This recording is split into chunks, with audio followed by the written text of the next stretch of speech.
Professor Deighton, thank you for a very interesting talk tonight.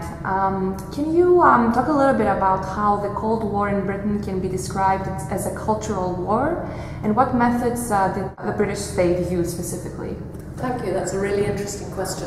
The Cultural Cold War was taken overseas to try and spread British thinking, values, ideas and language, both in countries that were part of the Old Empire and in Eastern Europe, and also in parts of Western Europe. The part that's interesting me at the moment is the Cultural Cold War at home. That is how you make sure that your own citizens are thinking ideas that are not subversive to the state.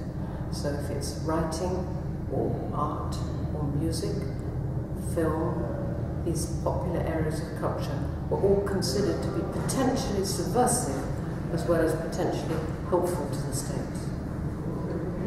You also talked about Benjamin Britten in your talk, and how were individuals like him who were outside the state treated by the British state?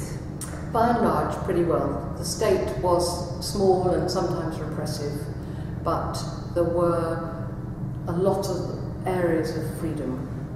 However, we now know that there were about 2 million individuals who had security files held on them.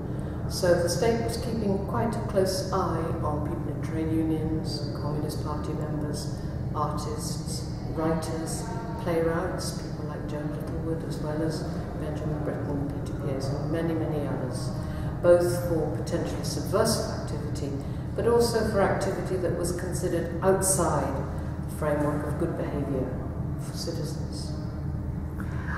Great. Lastly, is it legitimate to separate the cultural from the political dimension of the Cold War, or can culture wars be treated as political? I think culture wars are political. They can take lots of manifestations, different forms, and many art works may seem to have no political content. They're political if they have an impact on how people act in society, and they're also political if the state funds them, which makes them very political. Great. Professor Deighton, thank you so much for your Thank you for your nice questions.